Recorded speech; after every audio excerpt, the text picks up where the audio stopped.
Hi, Shepherd Church. It's Pastor Dudley. As you know, many parts of the country are opening back up. And here in California, I believe we're in phase 2. But because churches are not listed until phase 4, I wanted to come and share with you a few thoughts on when we might start meeting together as a church family rather than just meeting online. Our city officials do not have an easy job, and we need to continue to pray for them and all the people on the front lines, especially the nurses and the doctors. We truly are indebted to all of our first responders. My heart as a pastor is torn because I want to start meeting again like starting yesterday. However, I feel as though it would not be in the best interest of our community at this time. You may have heard that there are close to 1,000 churches that have decided to reopen on May 31st. That's just a couple of weeks away, in defiance of the governor's stay-at-home orders. It is the belief of many pastors that officials in Los Angeles and the state of California are not necessarily church-friendly. We know that the state has deemed liquor stores and marijuana shops, abortion clinics, and Home Depot stores as essential businesses, but not the church. From our viewpoint, the church is the one entity equipped to meet the emotional and spiritual needs of our community, and that the state should never have the right to shut down the church. That goes against the Constitution and our freedoms that we hold dear as citizens of America. I want to make something clear you need to understand. We stopped our corporate worship services as a church on all of our campuses before the state shut the churches down. In other words, we as a church made the decision to stop meeting on our own. We knew that it was the right thing to do, not because of a law, but because of love for you and for our community. And when we choose to start up again, it will not be because the state says we can or can't. It will be when we feel the Lord is leading us to start back up. So again, in a couple of weeks, there will be close to 1,000 churches in the state of California that will start meeting in defiance of Governor Newsom's order. And although I respect their right and freedoms to do so, I am not yet personally comfortable with that time frame. In light of this, you might have questions about, well, when are we going to reopen? Well, we have 4 guiding principles that I want you to know. And these 4 principles will help form our decision in moving forward. Number 1, you got to get number 1 down. We have never closed. I repeat, we've never closed. We don't feel pressure to reopen because we've never been more open than we are right now. We're reaching and engaging more people than ever before. People are joining us for the first time online. The barriers have never been lower. We have more people watching around the globe. It's never been easier to join a life group because you can do it virtually. We have many people responding to Jesus. Again, we don't go to church, we are the church. The church is not a building, it's the people. And I repeat, we've never closed. I can't wait to gather again one day soon when it's safe to do so, but for now, we are still on mission as a church. Number 2, we don't want to gather physically too soon and unnecessarily jeopardize lives or ruin our witness to this city. We are listening attentively to medical professionals and government officials. We are being ultra sensitive to how people are feeling and what their level of comfortability is in regards to being next to other people. I think if we start meeting again soon, that most people would probably stay home anyway. There are still many unknowns, and I don't want to put your life at risk or my own life at risk. We had a young man on our staff, I'm sad to say, that his mother just this last week passed due to COVID-19. And all of us are still shook up due to that fact. Yes, we want to open soon, but we want to open safely.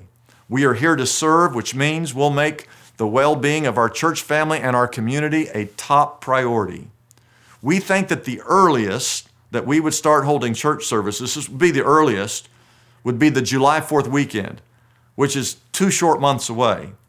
And if we feel that things are not right to start then, we might possibly wait until the middle of August or even the end of August, which would be closer to 3 months from now. when the children, they're going to go back to school, hopefully, prayerfully.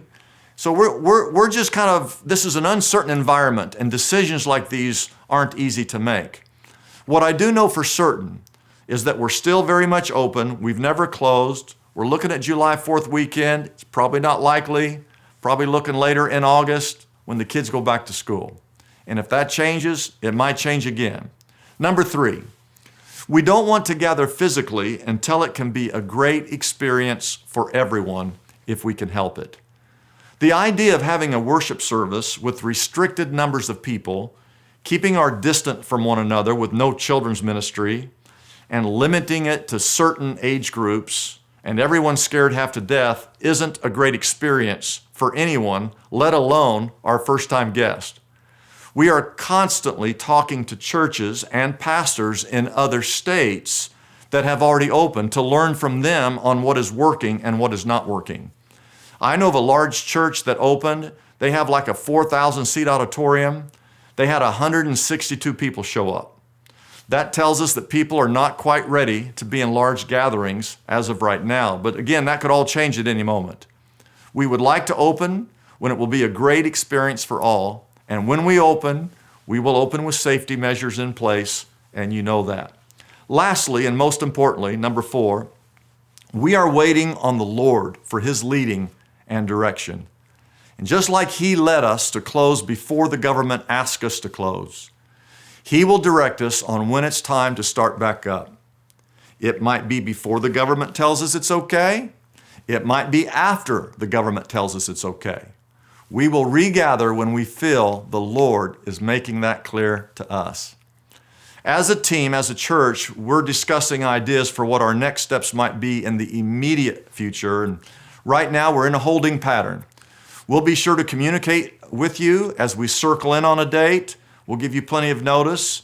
Again, first week of July, possibly the middle or the end of August. In the meantime, I want to ask each of you to do 3 things. Number 1, continue to stay engaged online. I know you may be experiencing some screen fatigue with all the Zoom calls and e-learning going on, but remember, it's never been easier to invite someone. Grab a digital invite on our website or social media and share it with a friend. Share, comment, and engage with us no matter what platform you're joining us from. Children can join our children ministry online. Our students from 7th to 12th grade are meeting online. Everything is at shepherdchurch.com. Number 2, continue connecting with your life group. Life groups are the backbone of our church. If you're not in a group, you can start today. Look for groups at our Shepherd website. I'm actually going to preach a sermon soon on all the things that God can do in your home. The New Testament church met in people's homes. Some of the greatest miracles happened in people's homes. God can perform any miracle in your home. Let's invest in each other's lives, encouraging each other in our life groups. Stay connected to your life group. And number 3, continue to serve our city. The physical, financial, emotional, and spiritual needs are great at this time. We are formulating plans to mobilize to meet those needs. Your generosity equips us to meet the rapidly growing needs as they arise. This coming weekend, we will continue our series on the sands of time. And if we learn anything from looking back over history, we know that God has never failed us in the past, and He's not going to fail us now. Can someone say amen? This crisis is only deepening my love for you, my love for our city, and my love for our church. It's the honor of my life to be your pastor. I miss you and can't wait to be with you again physically.